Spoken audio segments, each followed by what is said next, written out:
হরে কৃষ্ণ, রাধে রাধে। শুধু কৃষ্ণ ভক্ত, গৌর ভক্ত, হরিভক্ত, আমার মা সকল, বাবা সকল, প্রত্যেকের চরণে আমার সশ্রদ্ধ প্রণাম। তো আজকে আপনাদের সামনে যে পালা প্রসঙ্গ আমি তুলে ধরবার চেষ্টা করছি সেটি হচ্ছে শবদাহ অন্তিম সংস্কার করবার পরে কেন পিছনে ফিরে তাকাতে নেই।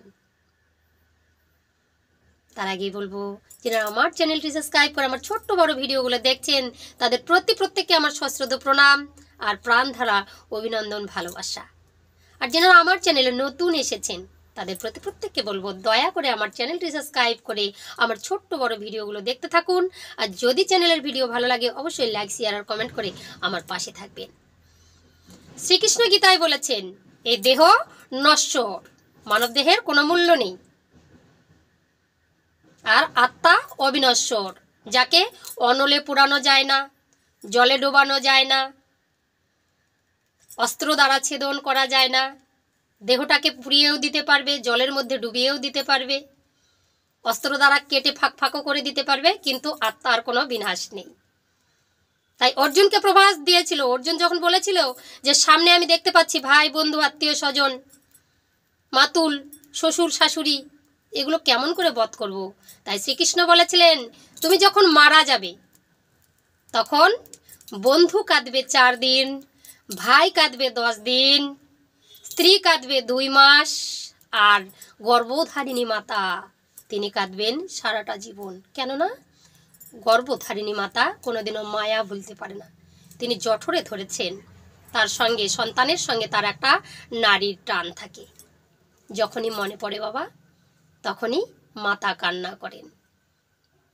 তবুও মাকে কেন ভুলে থাকতে হয়? পিছনে তাকানো যাবে না। চলুন বন্ধুরা, আমরা ভিডিওতে প্রবেশ করি। আপনাদের কাছে অনুরোধ, ভিডিওটা স্কিপ না করে পুরো ভিডিওটা আপনারা দেখুন।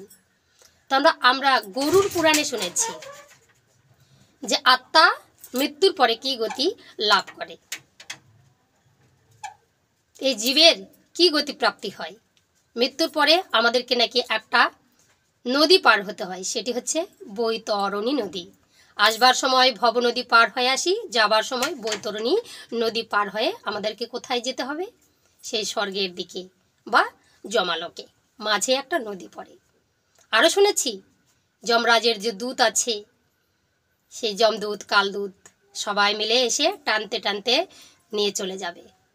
যেমন কর্ম তেমনি ফল। আমরা মৃত্যুর পরে আমাদের যে 13 বিধ সংস্কার রয়েছে, তার মধ্যে একটা কি আছে? শেষ সংস্কার, সেটি হচ্ছে শ্মশানে পুড়িয়ে দেওয়া। শ্মশানে যখন পুড়িয়ে দেবে, আর দেওয়ার পরে যত ভাই বন্ধু আত্মীয় স্বজন আছে তারা পোড়ানোর পরে একটি মাটির হাঁড়ি থাকে বাবা, ওই মাটির হাঁড়িতে জল ভর্তি থাকে, সেটাকে লাঠি দিয়ে এক বাড়িতে ভেঙে দেওয়া হয়। জলটা সিটি অফ তেজ মরুদ্বম মিশে যায়, আর আত্মাটা চলে যায়। কোথায় যায়? সে মুক্তি লাভ করলে মুক্তি লাভ করবে, পরমাত্মার সঙ্গে মিশে যায়। বিশ্বরূপ দর্শনে ভগবান শ্রীকৃষ্ণ বলেছিলেন অর্জুনকে, এই যে অর্জুন দেখছে, হে প্রভু, তুমি নিজ বেশে ফিরে এসো। সেই তোমার সৌম্য শান্ত রূপ, শঙ্খচক্র গদাপদ্ম রূপধারী কোথায় গেল? তুমি তো আমার সখা, তোমাকে দেখে আমি ভয়ে বিহবল হচ্ছি। অর্জুনকে বলেছে, আমি প্রলয় কাজে উন্নত হয়ে আছি। বলছে, তোমার মুখ গহ্বরে কত রকমের জীবজন্তু প্রাণী সব প্রবেশ করছে। বলছে, এখন আমি সংহার কাজে লিপ্ত হয়ে আছি। এই বিশ্ব ব্রহ্মাণ্ডে যত প্রাণীরা আছে সবাই মরে গেলে আমি তাকে পুনঃ স্বাদ গ্রহণ করি আর হৃদয়ে নিয়ে নিই। কারণ আমরা অন্য কারোই অংশ নয়, আমরা পরমাত্মার অংশ। তাই আত্মার বিচার ওই পরমাত্মার সঙ্গে বাবা মিশে যায়। আর তারপরে যা আছে জীবে, মানে যেমন কর্ম তেমন ফল আমাদেরকে ভোগ করতে হয়। তো যখনই আমরা এই শ্মশানে, যখন আমাদের এই শেষ সংস্কারটা হয়ে যায়, তখন আমাদের ভাই বন্ধু আত্মীয় স্বজন আর সেদিকে তাকানোর কোনো কথা নেই, কেউ তাকায় না, কারণ এটা নিষেধ আছে। কেন? কারণ আত্মা যখন ওই যে দেহটা থেকে বের হয়ে যায়, আমরা জানি বাবা 24 ঘন্টার মধ্যে আত্মাটা ফিরে আসে। সংসারের মায়া কাটাতে পারে না, বারবার ওই মৃতদেহের ব্যক্তির ভিতরে প্রবেশ করতে চায়, নিজের শরীরের মধ্যে প্রবেশ করতে চায়, কিন্তু সেটা আর করতে পারে না। নিঃশ্বাস বায়ু, প্রাণবায়ু যখন বের হয়ে যায়, ওই আত্মা আর ওই সব দেহের মাঝে প্রবেশ করতে পারে না। যখন আমরা শ্মশানে চিতাতে পুড়িয়ে দেই তখন আত্মাটা বের হয়ে সেখানে কাছাকাছি থাকে, সবাইকে দেখে, তার দেহটাকে দেখে ভয়ে কম্পিত হয়ে যায়। দাউ দাউ করে যখন নিজের শরীরটা পোড়া যায় সে দেখে আর কান্না করে, আর সবাইকে দেখে যে কে আমার দিকে তাকাচ্ছে, কে আমার প্রতি কার মায়া আছে। যদি কোনো ব্যক্তি ওই দেখতে যায়, তাকাতে যায় শ্মশানে পুরবার পরে, তাহলে সে ভাবে, আত্মা ভাবে যে সে এখনো আমার প্রতি টান আছে, তার এখনো মায়া কাটেনি, তাহলে তার সঙ্গে আমাকে বাড়িতে যেতে হবে। আমাদেরকে কর্তব্য, বোঝানো কর্তব্য যে তোমাকে এই সংসারের মায়া থেকে বের করে দেওয়া হলো, এই পৃথিবীতে তোমার আর কোনো স্থান নেই। সবাই যেমনটি করে ভুলে যায়, আমরা দেখেছি গাছকে কেটে দেওয়া হয়, মানুষ মরে, কত লোক মারা যায় চোখের সামনে, তাদের পরিবারগুলোও তেমনি করেই থাকে, শোকতাপ করে, ধীরে ধীরে ভুলে যায়। কেননা আমরা যদি ওই নশ্বর দেহটা পুড়বার পরে ওই আসবার পথে বারবার তাকাই, আত্মা ভাবে আমাকে সে ডাকছে, আমার আপনজন আমার মায়াটা ভুলতে পারেনি, সে তো কান্না করে, সে তখন দুঃখী মনে থাকে, তখন সে সংসারে ফিরে আসবার চেষ্টা করে, তার পিছু নেবার চেষ্টা করে। তাই আত্মার দিকে ওই সৎকার হবার পরে সেদিকে তাকাতে নেই। তবুও আমরা শুনেছি ওই 24 ঘন্টার মধ্যে বাড়িতে ফিরে আসে আত্মা, আর 13 দিন ভরা যে সৎকারগুলো হয় সে চেয়ে চেয়ে দেখে, নিজের শ্রাদ্ধ ক্রিয়া যত তর্পণাদি সব কিছু দেখে। তার শেষে যখন কি করে, ওই যে তোমার যে ভবিষ্য অন্ন গ্রহণ করে, 9 দিন হাঁড়ি পোড়া হয়, যার যেমন নিয়মটা আছে, তো ওগুলো সব দেখে। প্রত্যেক দিন আত্মা ওই সূক্ষ্ম সূক্ষ্ম খাবার সন্তানেরা, আত্মীয় স্বজনেরা যেগুলো দেয় সেগুলো খেয়ে একটা সূক্ষ্ম দেহ তৈরি হয়, সেই দেহ পরমাত্মার কাছে যায় বা যমরাজের কাছে যায়, গিয়ে তার বিচার নেয়। লাস্ট দিন যেদিন শ্রাদ্ধ হয়, ক্রিয়া হয়, সেদিন তার জন্য যে খাবার ওই সারোয়ার মধ্যে দেওয়া হয়, একবারে পিণ্ডি দিয়ে উপর করে পিণ্ডিটা এই যে কোনোই দিয়ে ভেঙে দেওয়া হয়। কেন?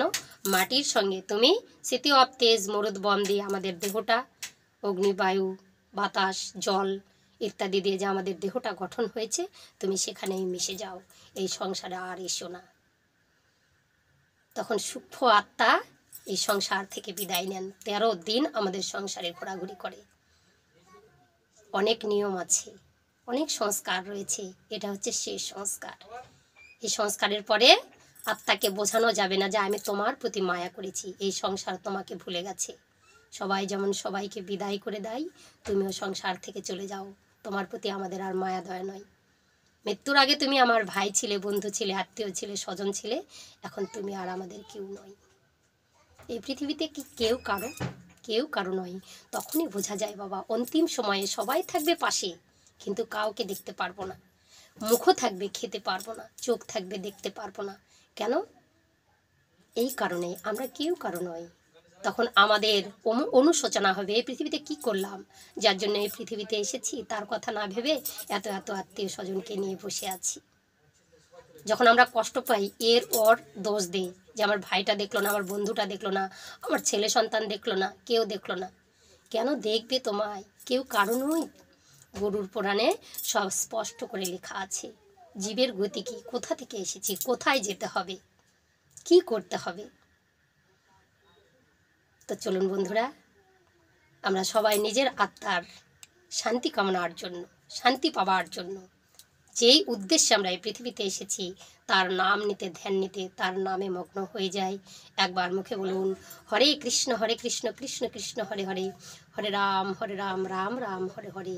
অনেক খাবার খেয়েছি বাবা পরমাত্মার জন্য, এইটুকু খাবার আমরা সবাই দেব, সবাই একত্রিত এই 16 নাম 32 অক্ষর দিন অন্তেও একবার হলেও আমরা বলবো, তাহলেই আমাদের আত্মা উদ্ধার হয়ে যাবে, এই মায়ার বন্ধন থেকে আমাদের ছিন্ন হয়ে যাবে।